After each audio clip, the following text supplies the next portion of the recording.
Keeping an easy kitchen is something that we all look forward for, and for which I'm making this instant rasam cubes that can be used when you just feel like. And to make them, I add in oil in a pan, mustard seeds, cumin seeds, hing, finely chopped curry leaves, red chilies, garlic and ginger paste, red chili powder, rasam powder, cumin powder, coriander powder. I give a good stir until the masala powder are aromatic. Adding in finely chopped tomatoes, dhal which is completely mushed up, thick with no water. In a separate pot, I have added in tamarind pulp and jaggery, allowing it to completely dissolve. Combining it together, adding in salt and fresh coriander. Will allow the mixture to completely cool down. Using the ice cube tray to get the blocks. These blocks are tiny that can make one portion serving just for one person. And I'm sure they will come super helpful for individual moms, dads, grandparents who just feel like having just one serving at a time. Another alternative way is by using this cookie cutter and filling up the masala. This is a big portion of cubes that can be used for a family of 4. If you have unexpected guests and family turning over, this could be an immediate and instant menu that can be pulled off. I have left the measurements as to how much you will need to make these rasam cubes in the description box, so make sure to check that out. I let the cubes freeze, and the following day, how beautifully have they built up the shape, solid and firm. I transfer all the cubes in a freezer bag for storing, asking very little space. During the summer months, we do end up having lots of leafy vegetables on a bargain, and the bunch size being slightly bigger as well. This is what you can do. Make sure you get rid of the thick stems. Give them a good wash by rinsing a couple of times in water. Chop it finely. Place it in the freezer bags to be used as and when you need it. I do this many a times for dhal leaves, as we find it very difficult to finish the big bunch in one go. And also have it on hand to add it into any dish for a great flavor, little at a time. I use the same method for coriander leaves as well. Just open the pack, sprinkle in the amount of leaves you want, and keep the rest back in straight away to be used for later.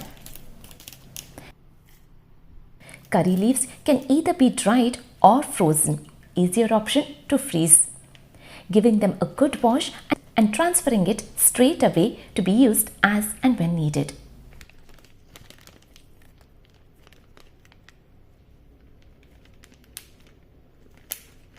In fact, you can freeze all kinds of vegetables. Carrots, beans, cauliflower, cabbage, spinach, peppers. Give them a wash, chop them up, and when you want to use them, just add them into the dish straight away. I'm making capsicum palya. Chopped and frozen vegetable take less time for cooking, so you are actually saving up a lot of cooking time. When I make idlis at home, I do like the idea of saving up a few idlis in my freezer section. I transfer a few in this Ziploc covers and keep it in the freezer.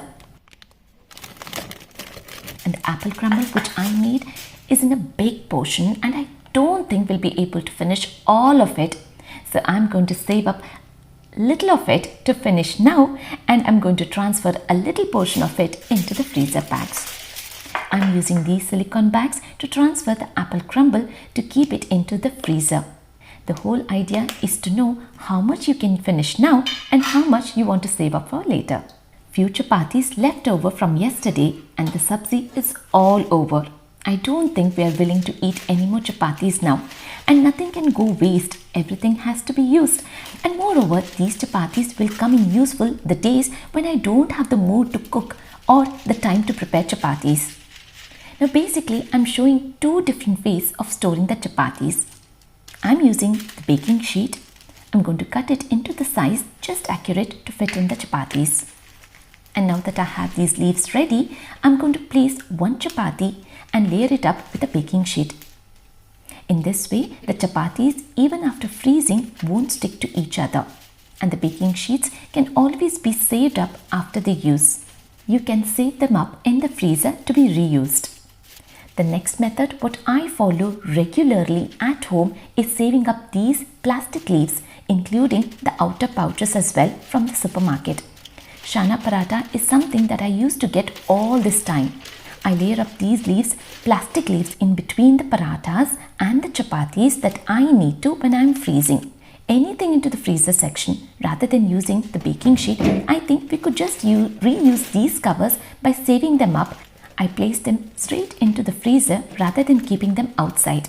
By keeping them into the freezer section, they stay perfect to the temperature. Sometimes we do end up having a little bit of breakfast left over, and nobody wants to eat it straight away. And anything from poha, upma, pongal, shavge, the one which I am saving for today is spicy shavge to be used for later. Also, make sure to label the date, in which way it's going to be very useful to identify the item, as it's going to be a little hard to know what is in the bag once it is frozen. I store in the freezer easily for months, giving anything. The longest I have saved is for a year, and it works good. The dudi what we bought the other day was really big in size. We managed to use half of it for sambar, but the rest of the half I prefer to chopping it into the right size and keeping it ready in the freezer for the next batch of sambar. It's important to bear in mind that we cannot keep the half of the remaining vegetable straight away into the freezer. We need to chop it to the required size as we normally would do, and then keep it into the freezer. If kept into the freezer straight away without chopping, it is going to be very difficult to chop the vegetable once it's frozen.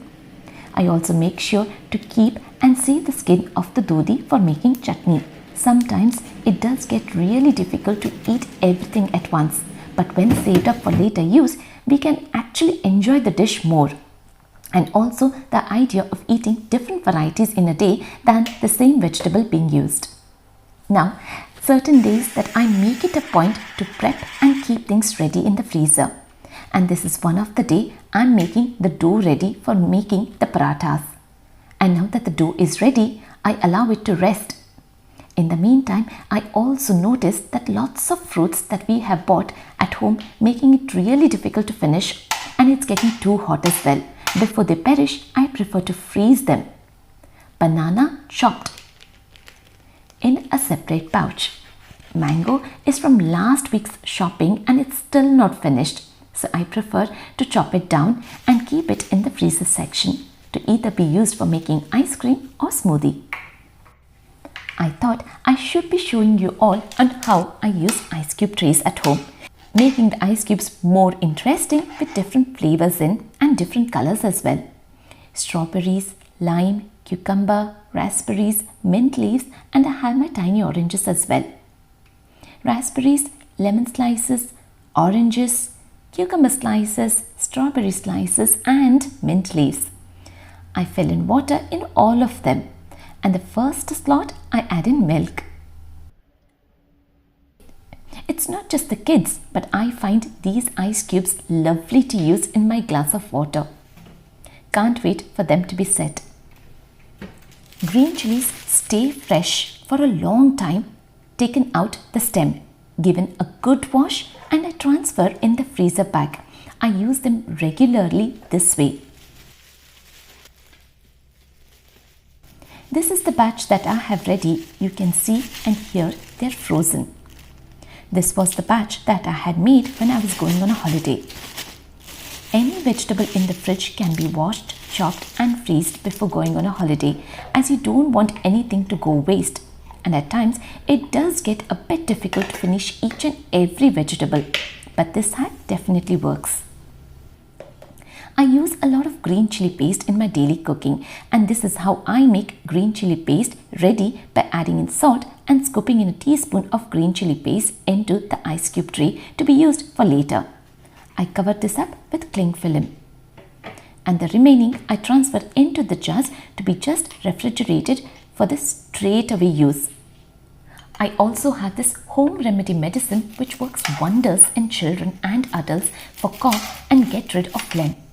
And to make this, I chop one big onion, add it into the mixie jar along with a very few spinach leaves. Everything is raw. I grind it to a paste with no water.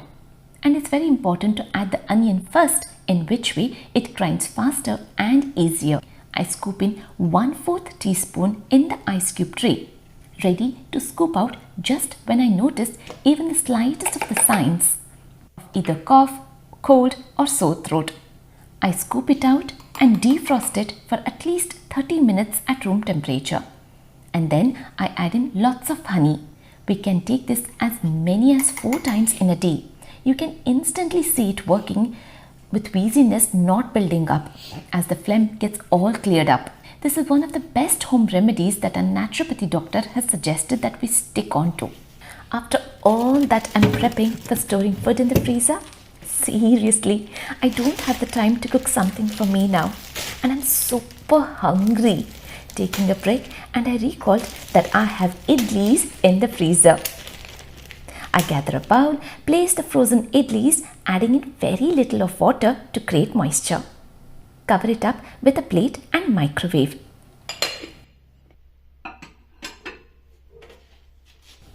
Piping hot, super soft idlis are all ready, and very important to bear in mind while thawing the food, for the food to get completely warm enough and hot, not icy. Idlis on their own are so satisfying that I can just add in ghee and sprinkle in little of powder that I have at home. Just sit down and nicely enjoy. Some days you just prefer to eat what is available instantly.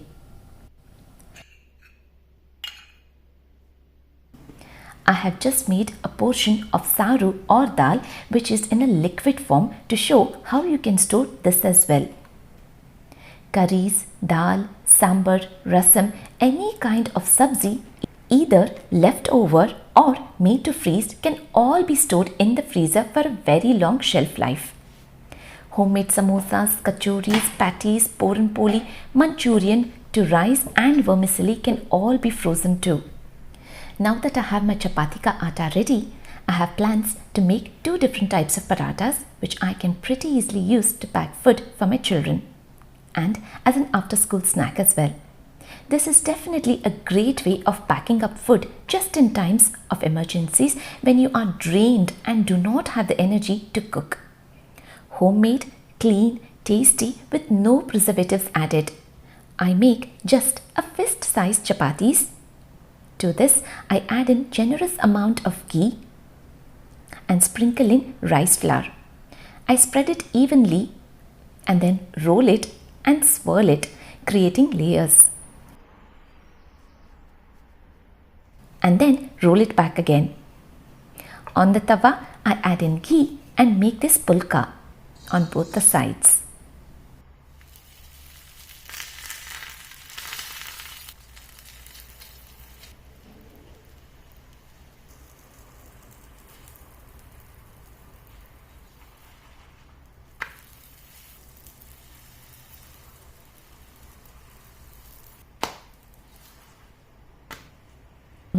Now that I have all my parathas ready, I allow them to cool down and start working on making aloo paratha. I place the stuffing in the center, lifting up all the edges to the center point and then rolling it down to get the entire aloo stuffing spread out evenly.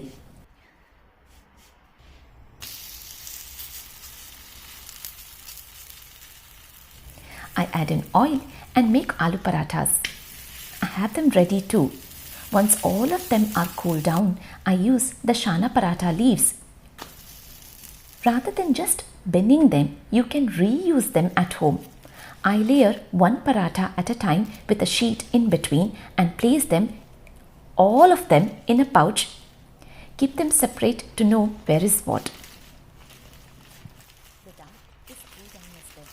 The dal is cooled down as well.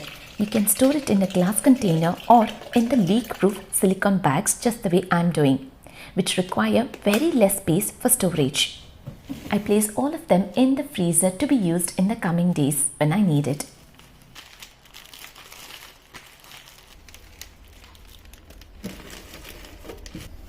Gatherings at home to potluck parties, we end up having lots of food that is left over. We definitely are in no mood to eat them after all the heavy food, but can be saved up for later.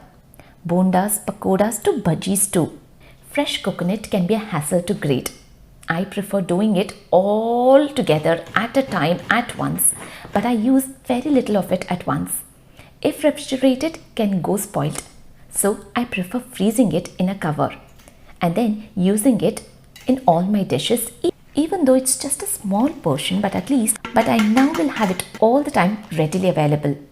When your alarm doesn't help you to wake up on time, there's no need to panic. You have those aloo ke parathe that are ready. I had to just warm them up on the tawa. No oil, no butter needed. I wrap it up in the foil. Shreya prefers 2 parathas, one below the other like this in one wrap. And also, did you know the kitchen foil can be recycled? Yes, you heard it right. I got to know about it recently too. So I thought I should let you know about it. I also have some gorgeous lovely big sprouts left over after doing the sambar. I'm going to save them as well in the freezer section for the next batch of sambar or palya that I'm going to make. Remember a house plant? Yes, that's yielded all these cute and tiny citrus. They're very tangy but perfect to blend into smoothies or juice. Aren't they really cute? Remember the apple crumble that I had made and preserved after the 10 different ways of using the food processor? I'm using it today from the freezer straight into the microwave to defrost, making it perfect for snack time for the girls. And for my snack time, I have gaskase halwa and nippattu that I had made for Diwali. ನೀವು ನಿಪ್ಪಟ್ಟು ತಿಂತೀರಿ ತೆಗೆದಿಡಕತ್ತೀನಿ ಮಧ್ಯಾಹ್ನ ಎಷ್ಟು ತೆಗಿಲಿ I take out just the required numbers and the rest to go back into the freezer. I allow around 30 minutes time for the nippattu to reach to room temperature. Just look at them. They look so fresh with no oil oozing out and still very crispy.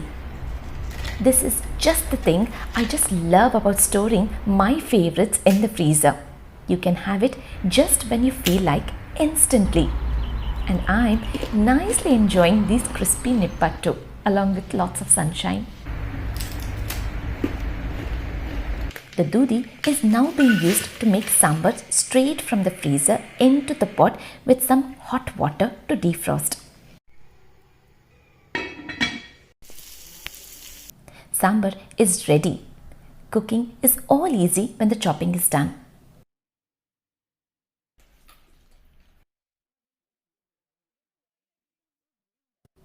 I like to keep the snack time cooling when the girls are back from school. Remember those frozen fruits we had? Let's just add them. Bananas, mangoes, citrus,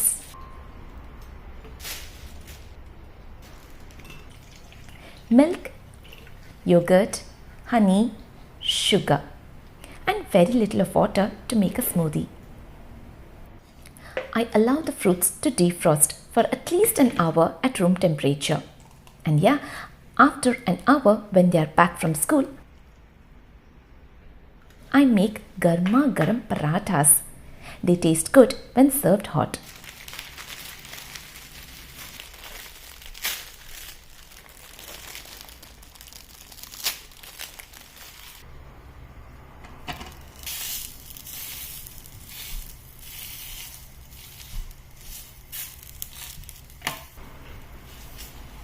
What's boss? It's really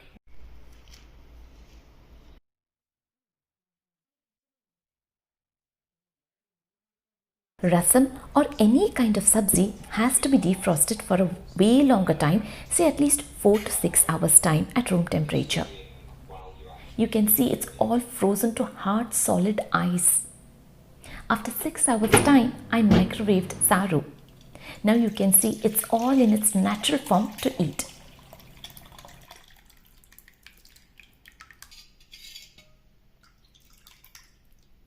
And now that I had to try it out myself, very excited, in a small pot, I scoop out the small instant rasam cube, adding in just water and just waiting for it to come to a boil. That's it.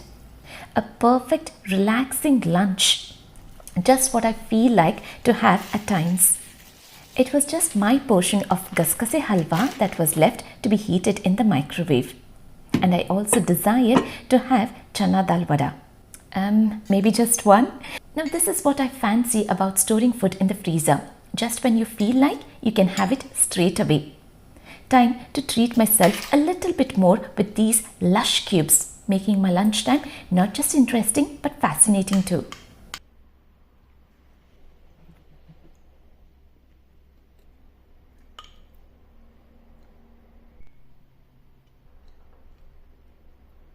We love the taste of kalabri when added in a bisibele bath, and this frozen chopped kalabri comes in very handy. I think we had 1/4 left over, so adding it in today. If the covers are in a good condition, you can just fold them up and place it back straight into the freezer. This way, the covers are well maintained, working in the same temperature in the freezer. And if you feel the need of giving them a wash, then yes, the best way to wash them with running water and let them dry. Just fold them up the next day to be reused again. I know there's so much to take in from this video, and I have tried my best to share all that I do. But if there's anything that you want in more details, just ask in the comment section. I would be happy to share if I know. Hope you really enjoyed watching this video. I have put in my heart, my soul in making this video, and I really hope you like it. Thanks for watching. Take care.